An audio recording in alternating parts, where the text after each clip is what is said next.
สวัสดีครับกับผมนายณัฐวุฒิ มะอาลา รหัส 66205026 หลักสูตรวิศวกรรมศาสตร์ สาขาวิศวกรรมเครื่องกลปีที่ 3 วันนี้จะมาเขียน NC Heat Transfer ครับเราก็เปิดตัวโปรแกรมเข้ามาเลยนะครับ จากนั้นก็เลือกเป็น Transient Thermal เข้าไปแล้วจากนั้นก็รอแท็บก็จะเข้ามาในส่วนของ Engineering Data นะครับที่ขวานะครับแล้วก็ Edit ครับก็จะเข้ามาในส่วนของการตั้งค่าmaterial ต่างๆนะครับจากนั้นก็มาสร้าง material นะครับตรงนี้นะเขียนเป็นอลูมิเนียมนะ Al U M M I N U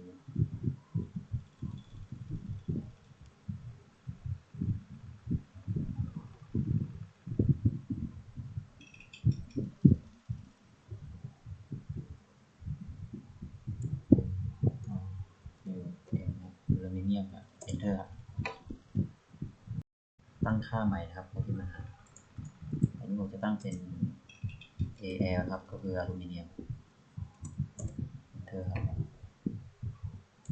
จากนั้นก็ density โอเคก็จะได้หน้าตามาดังนี้ครับจากนั้นก็ AL เนี่ยครับก็มาติ๊กเลือกเป็นในส่วนของ thermal ครับเลือกเป็น isotopic thermal conductivity โอเคครับจากนั้นในเจ้า AL เนี่ยครับก็เลือกเป็น specific heat constant pressure นะครับโอเคครับก็จะได้มานี่นะตัวที่เราเลือกมาจากนั้นก็มาในส่วนของ density ครับ2800ครับ28นี้จะเป็น170ครับแล้วก็จะเป็น870ครับโอเคกราฟก็จะโชว์ดังนี้นะครับในส่วนนี้ก็จะโชว์ตามค่าที่เราได้ใส่นี่เลยโอเคครับจากนั้นก็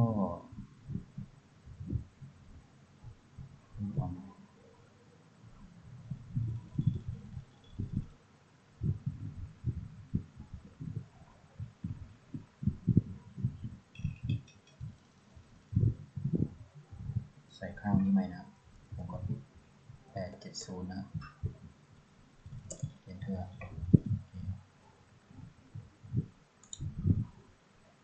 จากนั้นเราก็มากลับมายังหน้าหลักครับก็คือโปรเจกต์ไม่ได้เซฟนะแล้วก็ทำการเซฟครับ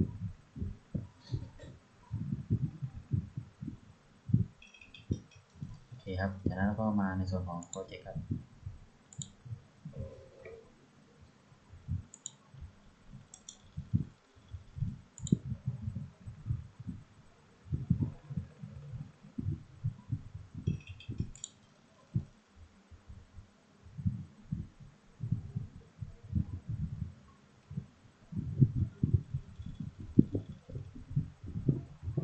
เซฟใหม่นะ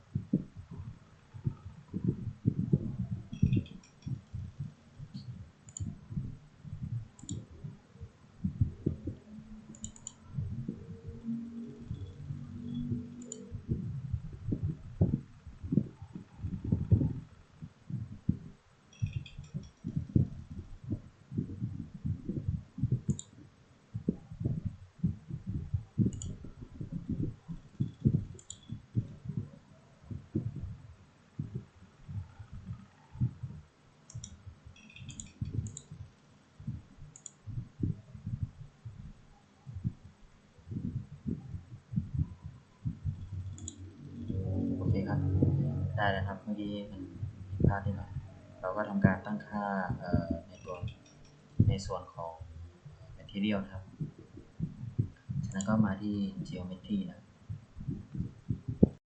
ในการวาดชิ้นงานที่เราจะทำเป็นโมเดลขึ้นมาครับเราก็ต้องเลือกเป็น 2D ครับอันนี้ผมจะมาเปลี่ยนเป็น 2D โอเคครับเราก็เปลี่ยน 2D นะครับจากนั้นก็ติดตรงนี้ครับ geometry ที่ขวาครับ เลือกเป็นnew design model geometry แล้วก็รอสักครู่นะครับแล้วก็ปวดขอไปครับแล้วก็เปิดมาสู่หน้าสำหรับวาดโมเดลนะครับก็จะมีลักษณะแบบนี้เลยนะครับก่อนวาดเราก็มาตรงยูนิตนะครับเลือกเป็นมิลลิเมตรครับจากนั้นก็เลือกมุมเป็น x y plane ครับก็เลือกเป็น z ครับโอเคจากนั้นเราก็มาเลือกตรง sketching ครับแล้วก็เลือก setting ครับมาตรงคลิกถูก2อันนะครับมันจะเป็นการเปิดตารางนะครับแล้วก็มาตั้งค่าในส่วนของตรงนี้จะใส่เป็น10นะครับส่วนนี้จะใส่เป็น2ครับจากนั้นมาตรงในส่วนของ draw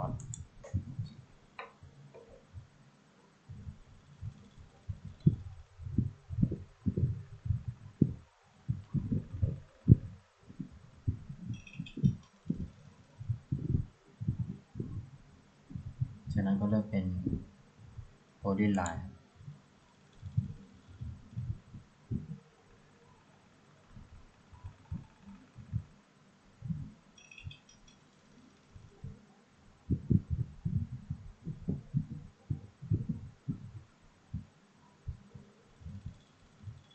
แล้วก็มาวาดนะครับ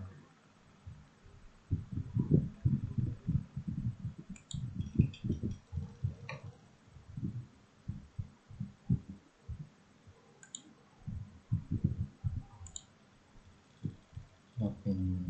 polyline ใหม่ครับ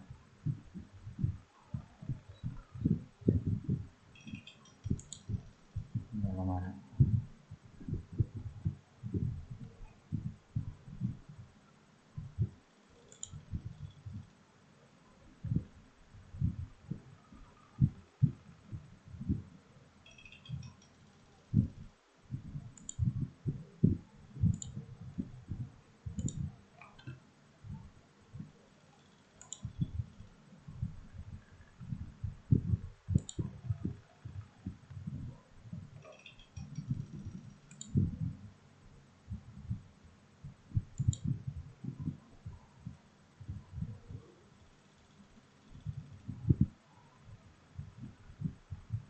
เรามา3 ช่องนะครับ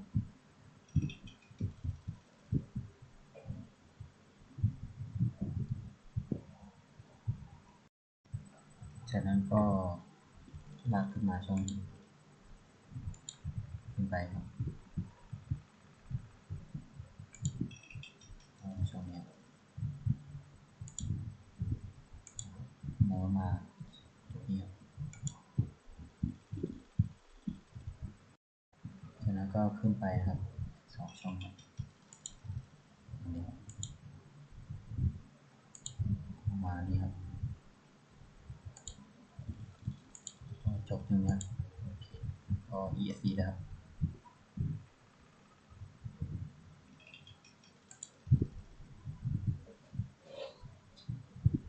มาที่ dimension ครับ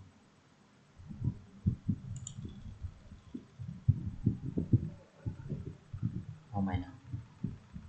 รอก็เป็น polyline ครับ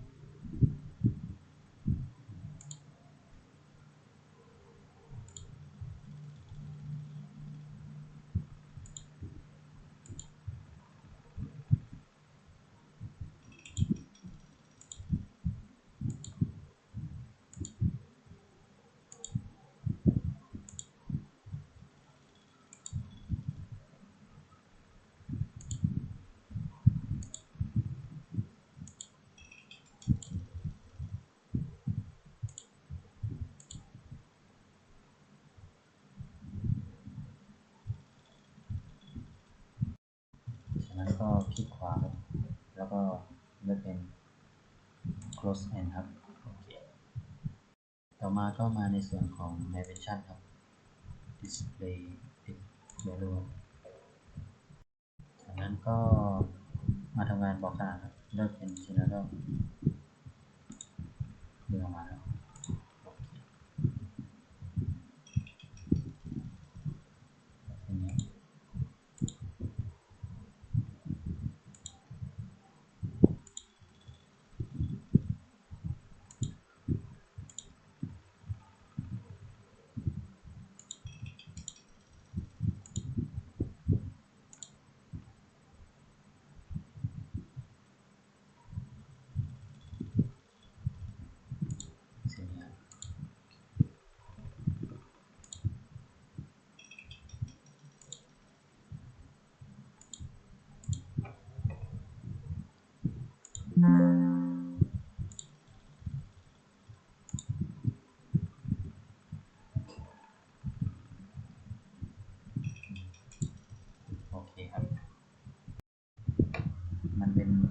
นุญาตครับนัดระหว่างที่ setting ครับ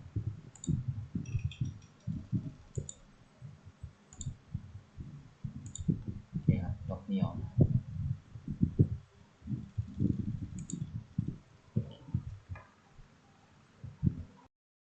จากนั้นก็มาตรงmodeling ครับแล้วก็ sketch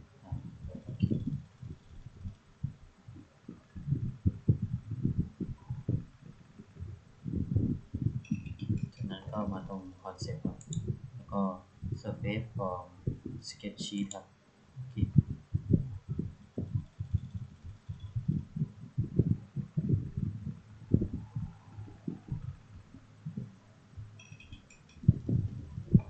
จากนั้นกด apply ครับแล้วก็ sketch ครับแล้วก็ generate ครับโอเคครับมันก็จะได้มาเป็นแบบทึบๆแบบนี้นะครับโอเคครับมุมมอง3มิติก็ลักษณะประมาณนี้นะครับต่อมาเราก็ทำการเซฟครับ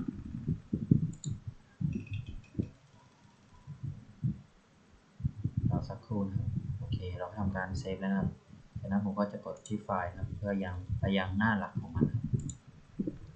เราสักครู่นะครับก็มา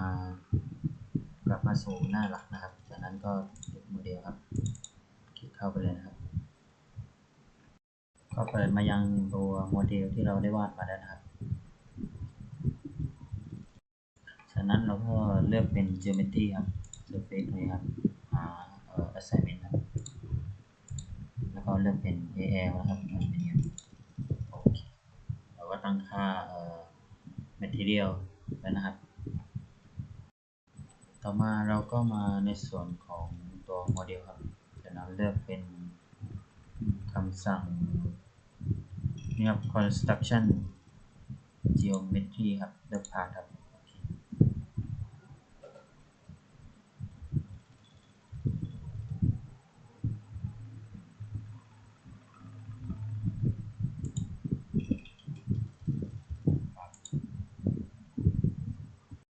จากนั้นเราก็เลื่อนมาตรง x coordinate ครับนี้ใส่ค่าเป็น4 ลบ3ครับไว้เดิมโอเคครับ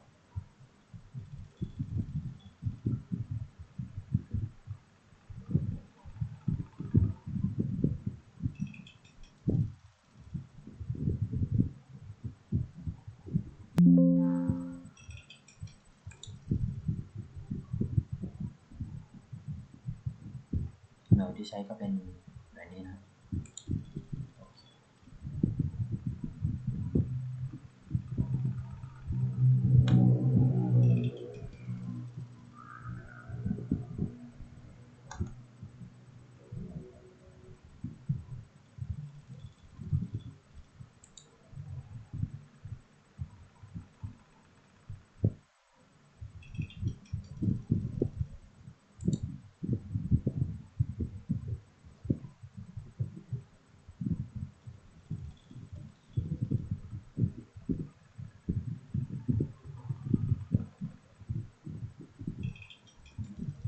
002โอเคครับ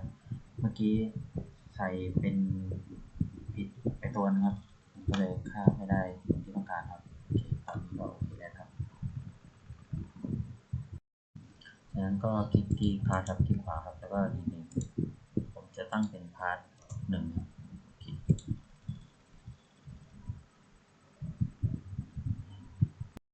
ต่อมาก็มาดูในส่วนของnumber of sampling point ครับผมจะตั้งเป็น39เมื่อเสร็จแล้วก็มาดูในส่วนของเมทครับต่อมาแล้วก็เลือกเมทครับแล้วก็ element size นี่เป็น 2.5 e ลบ3นะเดินหน่วยเป็นเมตรนะครับ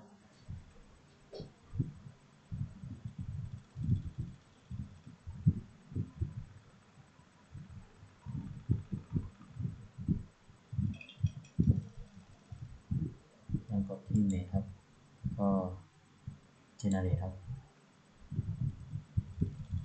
รอสักครู่นะครับโอเคครับแล้วก็จะได้ลักษณะแบบนี้ครับต่อมาก็มาดูในส่วนของ transient thermal ครับกดตรง temperature ครับตรงนี้จะใส่อุณหภูมิเป็น28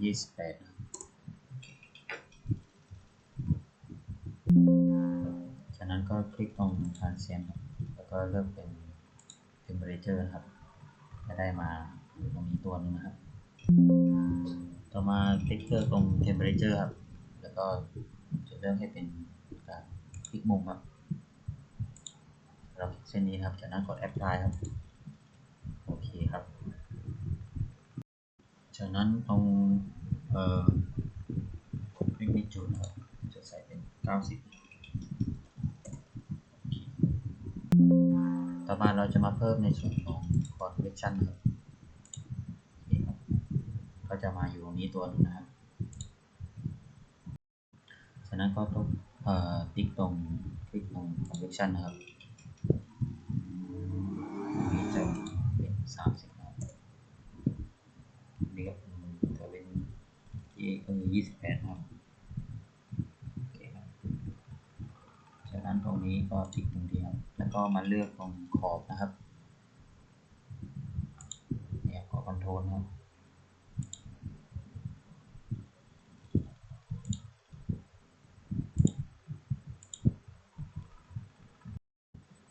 นะครับเราก็ทำการเลือกหมดแล้วครับ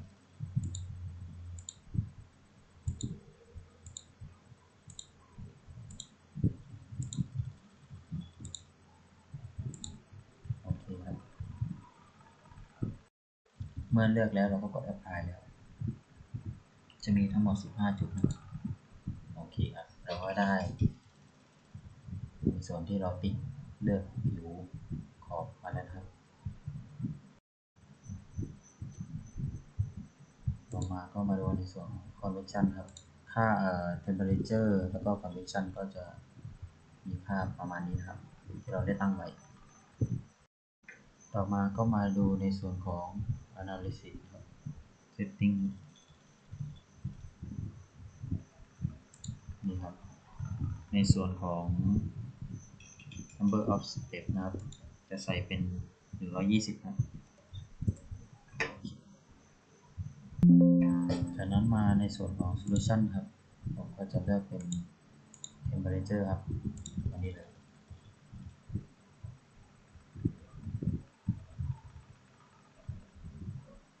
จากนั้นก็เลือกเป็น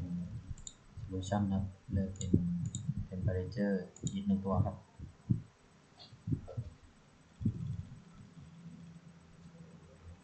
ในส่วนของ temperature 2ครับคลิกขวาแล้วก็ rename เป็นของ part นะครับ P A R G นะครับโอเค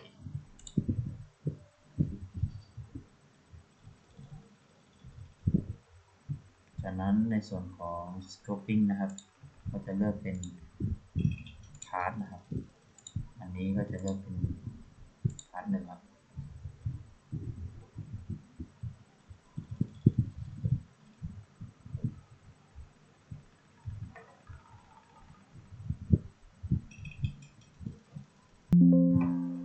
เราก็ทำการตั้งค่าทุกตัวแล้วนะครับที่เราต้องการจากนั้นกด solution ครับแล้วก็ solve นั้นก็รอมันโหลดนะครับสักครู่เมื่อเราทำการ solve เสร็จแล้วครับก็จะขึ้นเครื่องหมายถูกอันนี้ครับนี่ครับกราฟก็จะมีลักษณะนี้เลยค่า max ค่า min นะครับตามนี้นะครับนี่ในส่วนของ temperature ครับแล้วก็เป็นส่วนในส่วนของ temperature part นะครับนี่ครับ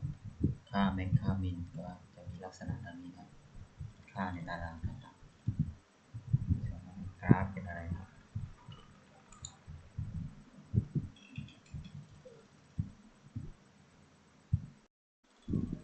นี่ครับ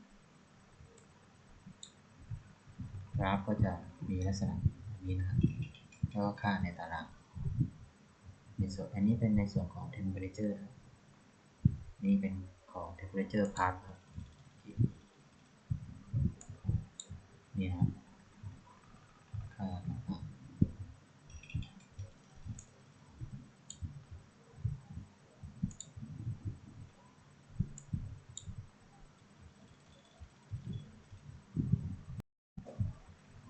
ก็สำหรับการเขียน NC